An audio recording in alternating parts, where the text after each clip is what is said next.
And that's this week's Tuneful Tuesday Mystery Clip. Be the first caller to correctly name that song, and you'll win this week's mystery prize package, brought to you by Avery's in Filloway. A short commercial break, and we'll be right back.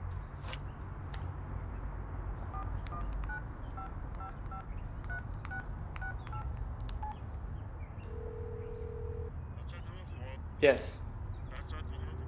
Yes, the song is Running with the Truth by the Blues Revolt, produced by Parthenon Records in 2002. It was re-recorded 3 years later as part of a compilation album. Right. Yes, I know. Yes. I know. Yes, and don't forget the 2-day pass. That's right. Yeah, I know. No, not really. I knew I was going to win. You'll be back on the air in 7 seconds, so... Right. Yes, I'll hold. Of course I'm not surprised. I knew I was going to win before I even picked up the phone. I knew before I turned on the radio, before I woke up this morning, before last week, before last year. I've always known. Maybe I should get something out of the way right now. Please don't lie to me, and don't bother trying to hide anything from me. No matter what it is, I know. So we'll just save you any embarrassment right now. And really, there's no need to be embarrassed, believe me. I know far worse things than anything you could possibly try to hide from me. You see, I know everything.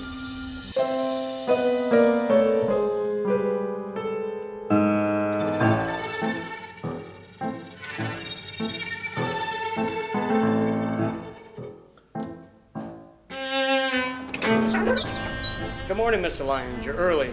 You may as well grab your tools before you come in. You brought a pilot assembly with you, yes? Yeah. Grab that too. You'll need it.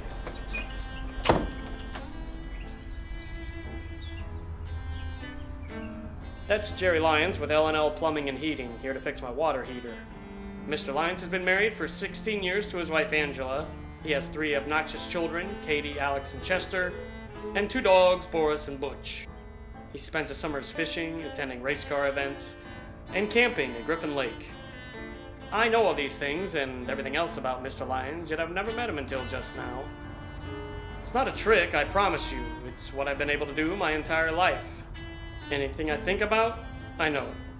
And yes, I even know what you're thinking right now. Hold that thought. Right this way, Mr. Lyons.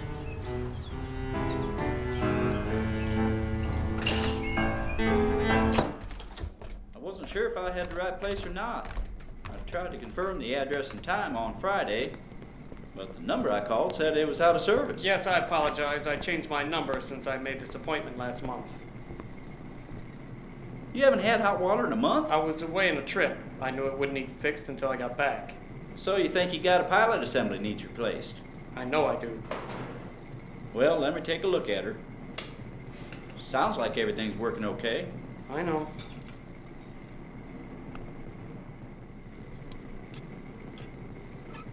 You sure it's a pilot assembly? Is your water coming out cold? I told you you were early. Check it now.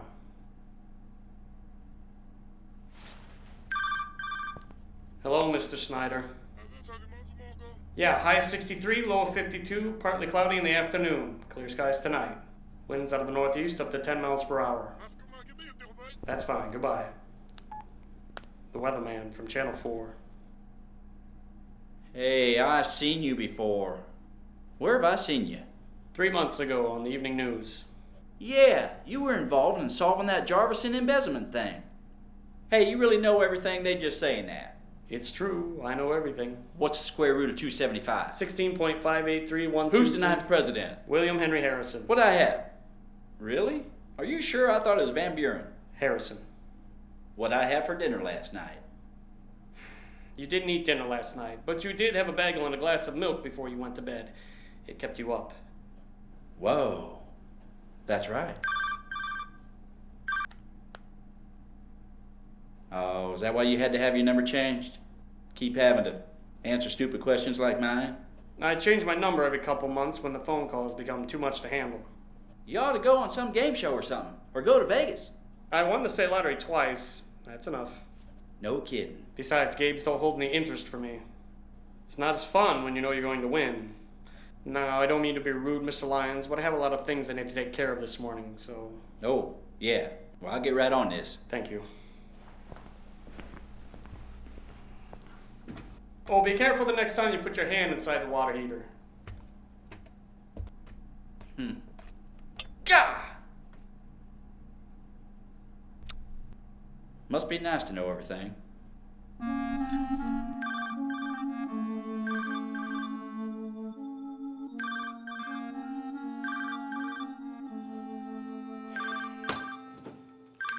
February 20th of next year.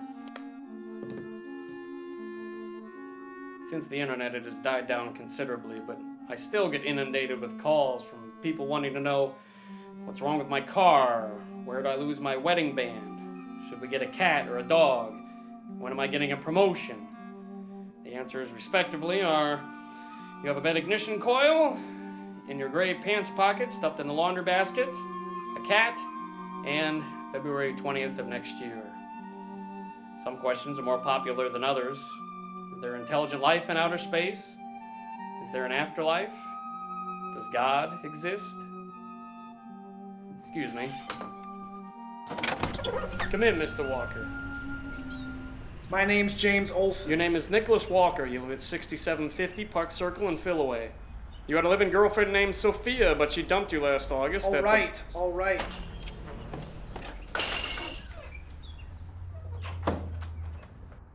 So, it's really true. It is.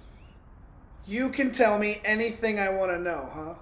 Mr. Walker, just ask me what you came to ask me. I don't have a lot of time. Yeah, well...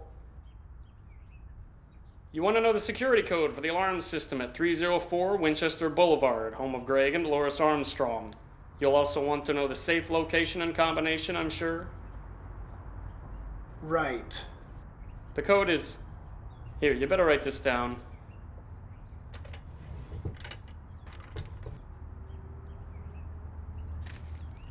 The code is 0603. It's Mrs. Armstrong's birth date. Safe can be found in the den, second door on your left as you enter the main hallway. It's behind a painting of Mr. Armstrong's mother.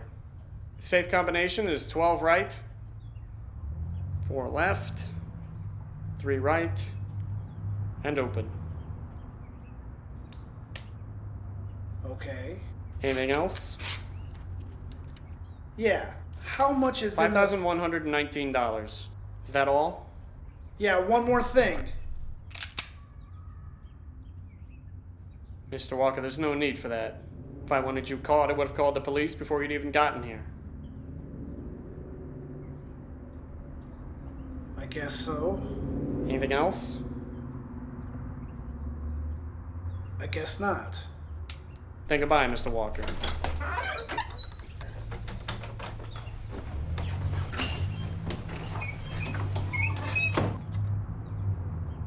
That guy? Another petty crook. They bottomed me to death.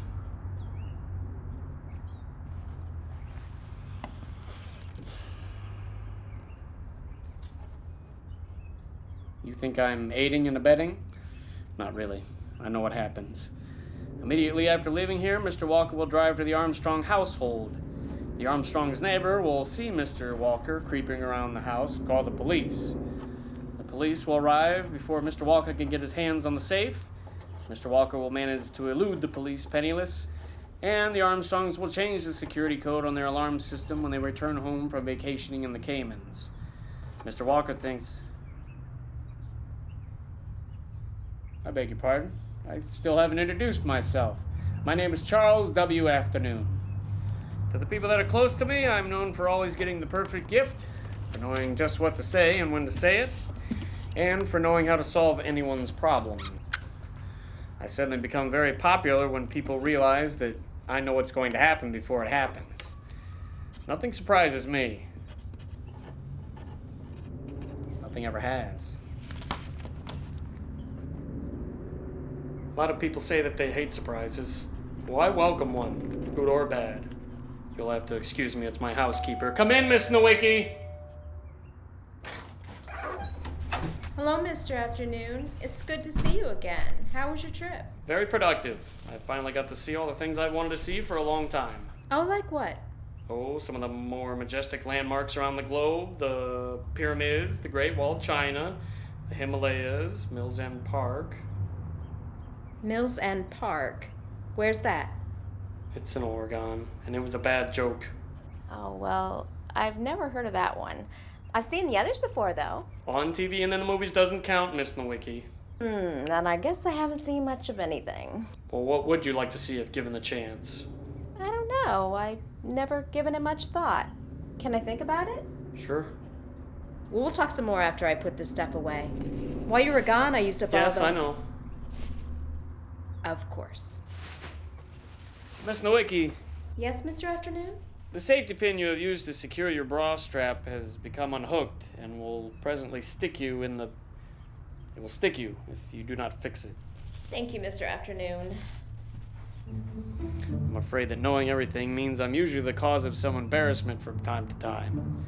Well, I happen to know that a little embarrassment to Miss Nowicki is far less painful than that pin would have been. Besides, she's used to my knowing everything. Miss Nowicki has never been married and hasn't been in a healthy relationship for many years. I know she goes out on Mondays to the local coffee shop to meet with her friends for chit-chat and cards. She reads horror novels, enjoys going to rummage sales, collecting spoons, and Miss Nowicki, unfortunately, is in love with me. Did you say something, Mr. Afternoon? No. Oh, I've thought of the place. Yes, you want to go to Niagara Falls. You'll enjoy that. Although you'll enjoy it more when you visit from the Canadian side, which you will. Don't worry, Miss Nowicki, you'll get there before you die. And when is that? When is what? When will I die? I don't know. Yes, you do. Oh, I don't. Will I get chopped into little pieces by a crazed axe murderer? No. Will I get crushed to death by one of those cement roller thingies? No. Will I die at the laundromat? A laundromat? Well, if I knew I was going to die at the laundromat, I'd just never go. You're very clever, but no. Oh, Mr. Afternoon, just tell me. No, if you guess it right, I might tell you. That's the rule. Will I go to heaven or hell? I don't know. Well, it's good to have you back. This place wasn't the same without you. I'm gonna go get the mail. I forgot to grab it on my way in. I know. Do you mind if I have a cigarette while I'm out? You'll have one whether I give you permission or not. Miss Nowicki will die of overeating at the age of 62. And whether she'll go to heaven or hell, no comment. I know when and how she'll die. I know when and how you'll die. And I know when and how I will die. I could prevent it, of course, and I have, but then I knew the next instance when I would die. I could go on preventing it indefinitely, but, well, nobody can live forever. Oh, and by the way, don't bother asking me the details of your death. You won't die tomorrow, but you won't have an eternity either. Miss Nowicki, Charlotte, has been my housekeeper for about a year now. She comes over once a week on Tuesdays. She cleans the place, of course, but we also talk quite a bit. She knows that I know everything, which means that she knows that I know that she loves me. But she's never brought it up in conversation. She's afraid it would be awkward and is sure that I'd respond negatively, so she doesn't dare open her mouth. She's right, of course, it would be awkward, but my response, well, you see, I love Charlotte too. She's the closest person to me. She doesn't know that.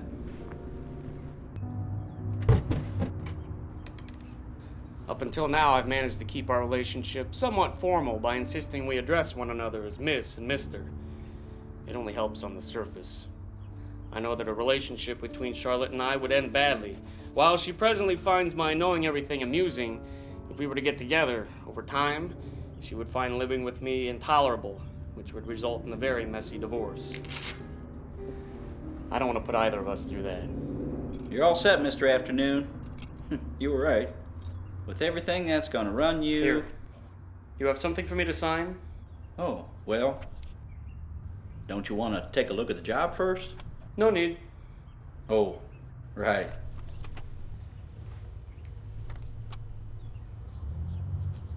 Hey, listen.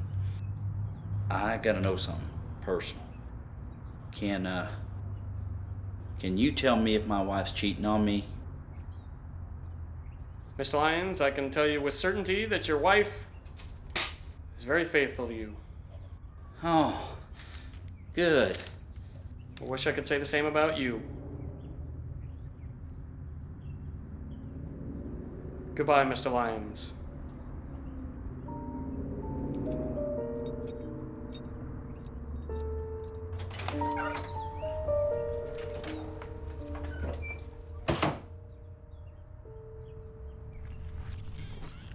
This is my way of telling Charlotte all the things I've told you, and it's the best way.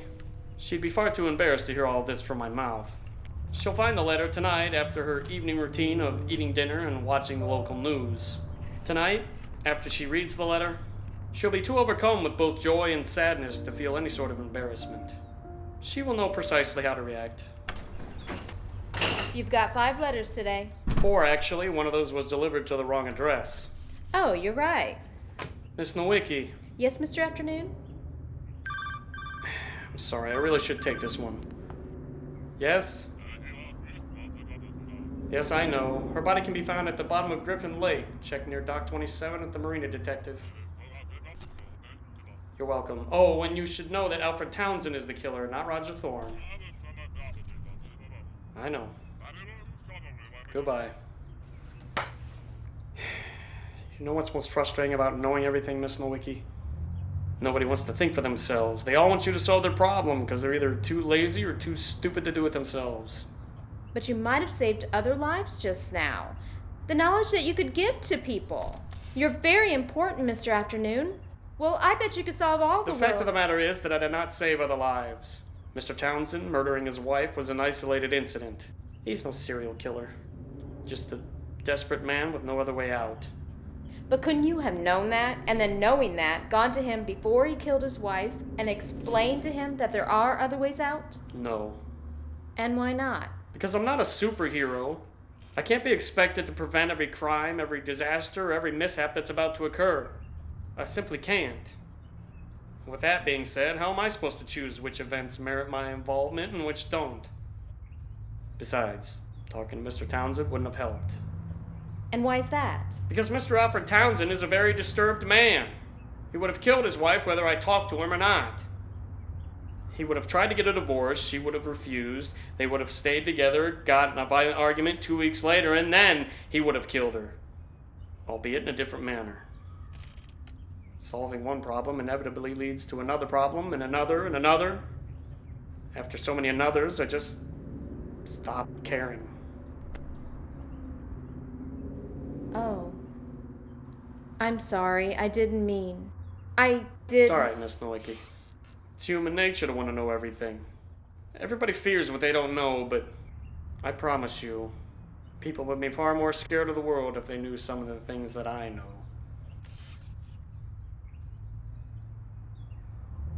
Could you do me a favor? Anything. Could you take that misdelivered letter to its rightful owner? It's somewhat urgent news for him. I can do that. It goes to 1322 South I Street. know. After that, you can take the rest of the day off. Are you sure? Miss Nowicki, the house is already spick and span. I just got home last night. Well, if you're sure. I'm sure.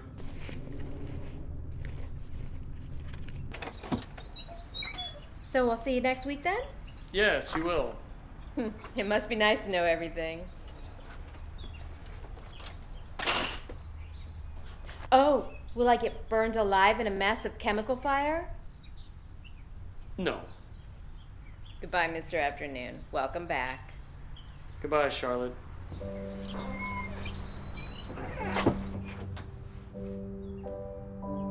Must be nice to know everything. That's what everyone thinks. I tell people how I've won the lottery, how I can speak and write in any language, or how I can avoid any injury, and they immediately want the knowledge I have. What people don't understand is that knowing everything is not the same as being able to do everything. You know, I've never read a book or watched a movie my entire life. I know them all, and how they all end. I've never had a single creative thought of my own. I can't imagine about things. I don't daydream. I wonder about nothing. I marvel at nothing. I just can't. That void is the price I've paid since birth. There are no surprises in store for me. Once you know something, there's no going back. And in my case, forward or back, there's never been anywhere to go. Just a mental standstill.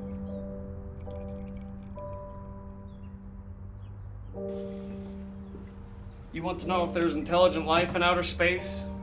If there's an afterlife? If God exists? Do you actually think you're ready to know those things? And if I told you the answers, would you really believe me? Would you want to believe me?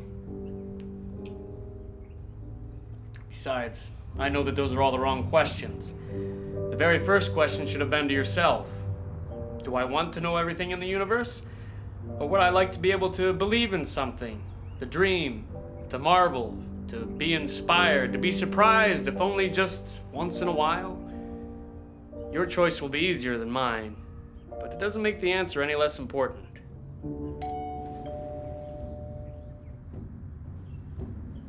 As far as an afterlife is concerned, I will give you one comforting hint.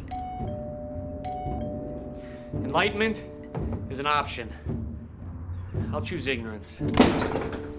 What about you? You lying son of a bitch!